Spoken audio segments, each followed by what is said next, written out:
Tyranids? Tyranids! One of the armies I have personally been playing since 2nd edition. And it's time to look at my favourite unit from the Tyranids, the Genestealers. So we'll start with 2nd edition. They were Movement 6, Weapon Skill 7, Blitz Skill 0, Strength 6, Toughness 4, Wounds 1, Initiative 7, Attacks 4, Leadership 10, coming in at 28 points a model and units of 6 to 12. Weapon-wise, they've got claws and a 5+ armour save. What have they got special rules-wise? Well, they're immune to fear and terror and any other psychological tests they have to take, with the exception of break tests. Those they still have to take. They also cause fear themselves. And that is the 2nd edition Genestealer. And they're mean. Because of how close combat worked in 2nd edition, it was possible for just 2 Genestealers to get into combat with, say, a 10-man squad of Tactical Marines, and rip the entire squad apart due to their higher weapon skill, strength, attacks, initiative, and everything.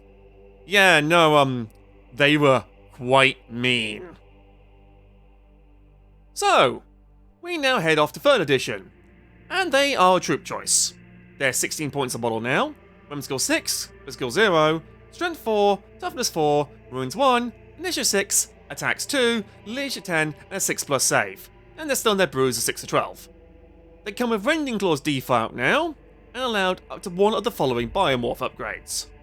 Scything Talons for 6 points for +1 attack, Flesh Hooks for 2 points, which counts frag grenades, Implant Attack for 4 points, which if a model fails a save, they take 2 wounds instead of 1, a Toxin Sac for 6 points, giving them +1 strength, and Extended Carapace, +1 to their save for 3 points.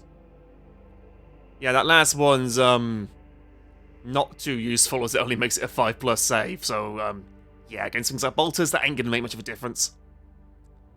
Still, special rules, well, being a Tyranid, they get to roll an extra d6 when going through terrain, but if they roll 2 6s when having 8 or more models, 1 dies. They can infiltrate, and have brute telepathy. So they do not use instinctive behaviour if outside silent range, and just take morale and ping tests like a normal unit would. So yeah, 3rd edition toned them back a little stat-wise, but it can still be quite mean. Though shame it was only 1 upgrade allowed, and yeah, as I said, Extended Carapace, not really worth getting. Infiltrate though did help them get close quick. So, off to 4th edition, and hey, new models. Now, stat-wise and points-wise and squad size ranged, not much has changed from 3rd edition, but they now have a 5+ save base. Equipment-wise, Rending Claws are still around base, but they're now allowed multiple upgrades with some exceptions. So, they can have an Acid Maw for 4 points, which lets them reroll found wound rolls in the first round of combat, Feeder Tendrils for 1 point, which grants them and any friendly NID unit within 2 inches preferred enemy against what they're fighting, or Flesh Hooks for 1 point. They can then have 1 pair of Scything Talons for 4 points, that hasn't changed. They can also have Extended Carapace for 4 points, Scuttlers for 3 points, which lets them scout, the Toxin Sacs are now 3 points, and the Implant Attack is now 3 points. Special rule-wise, they've still got brute telepathy. They just move through cover now and have Fleet of Claw. It's Fleet of Foot, but the NID version! They did lose the Infiltrate rule as well. That went to the Broodlord and its retinue. So, losing Infiltrate did hurt when not having a Broodlord, but having Fleet was nice and Scuttlers kind of helped. But the big thing was Extended Carapace, making them have a 4+ armour save. Yeah, now they're getting armour saves against things like bolt guns and such, making them much more durable to basic weapon fire. Which, yeah, still a solid unit there. Now then, Mr. Broodlord is an interesting one to talk about here. You see, it spent its life initially as a HQ choice, then became an add-on to the Genestealer Brood at various times throughout 40k's lifespan, before moving back to HQ choice. As such, because of that, it's not going to be covered as part of the Genestealer unit, it's going to get its own section by itself at some point in the future. But if it is an upgrade to the Brood, I'll just say that and how much it cost. Cool. Cool. Right then. Off to 5th edition we go, and stat-wise, not changed from 4th. They're now 14 points, and squad size is now 5 to 20. So they're coming Rending Claws base, and allow Scything Talons for 2 points. These have changed and now let them reroll attack rolls of 1, Adrenal glands are 3 points and grant Furious Charge, and Toxic Sacs are 3 points and now makes their attacks poisoned, ruling on a 4+. The Brood Lord is heals an upgrade of 46 points. Special rules, Brood Telepathy still around, they still move through cover, they've got Infiltrate back again along with Fleet. Also, they can now take a Mycetic Spore as a dedicated transport, so if you want to deep strike them, there you go. So yeah, they lost extended carapace, which is ouch, but gained bigger units, and have Infiltrate base along with Fleet. You can also deep strike them now for the Spore if you really wanted to, but yeah, not really when they had everything else. However, there was something else interesting in 5th edition. A variation. The Yarmgul Genestealers, which, honestly, you just used the Genestealer model and you just gave them the, feeder talent heads, really. So, stat-wise, same as normal Genestealers, but they're 23 points each, come in units of 5 to 10, and are an elite choice. Base equipment, Rending Claws and their 5+ save, that's it, they don't get any customization. Special rule-wise, well, they've got all the Genestealer ones, bar Infiltrate, because they have 2 unique ones. Dormant has them sleeping in a dormant state in a piece of terrain on the battlefield, and they're treated as reserves. You, secretly put down which one they're hiding in. When they come on, they do so via reserves, and they come from the terrain they are hiding in, and are able to move and assault the turn they do. So yeah, if there's an enemy unit nearby when they come by, yeah, hello, random Yarmgul attack. Also, at the start of every assault phase, their form alters for that phase. They either get +1 attack, +1 strength, or +1 toughness for that phase. And each phase, they must choose a new one. They can't take the same one back to back.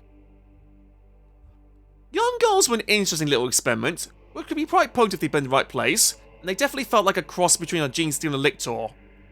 Sadly, they vanished after this. Now, 6th edition is here, and honestly, not many changes.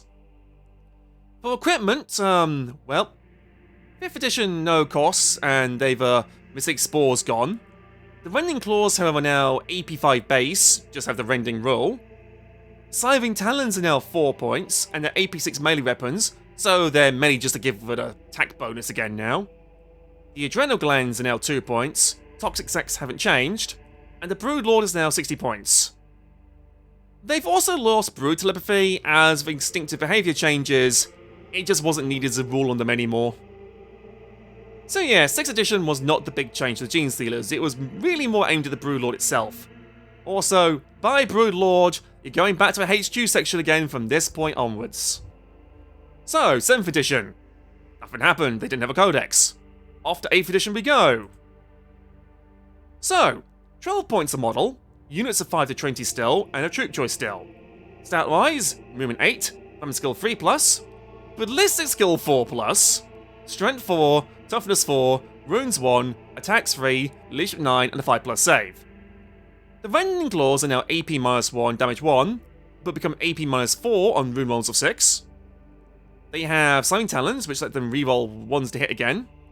Now, for every 4 models, one can have a Acidic Maw, which is AP -3, damage 1, or for 2 points, Flesh Hooks, and this is why they have a ballistic skill now. They're range 6, assault 2, strength 4, AP 0, damage 1, and can be fired within 1 inch of an enemy unit, and at enemies within 1 inch of friendly units. They can also have Toxin Sacs for 4 points, where any rune rolls of 6 in combat do 1 more damage, or extended carapaces made them have 4+ armour saves, but they lose access to the Swift and Deadly rule.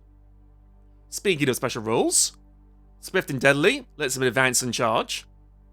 Flurry of Claws make them attack 4, while they have 10 or more models in the unit. And the big one, they come with a 5+ invulnerable save now. Yeah, that was nice to receive.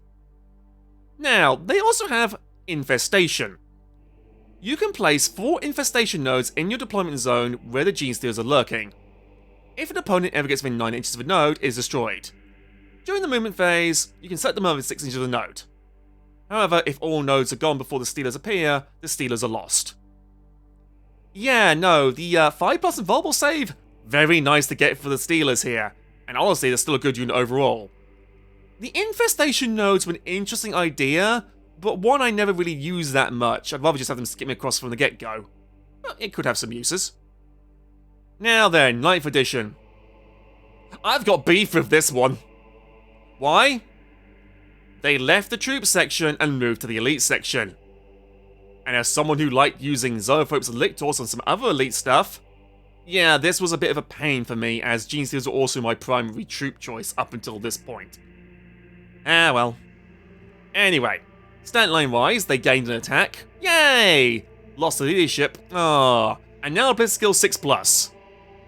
Which doesn't really matter as the Flesh Hooks weren't a ranged attack anymore.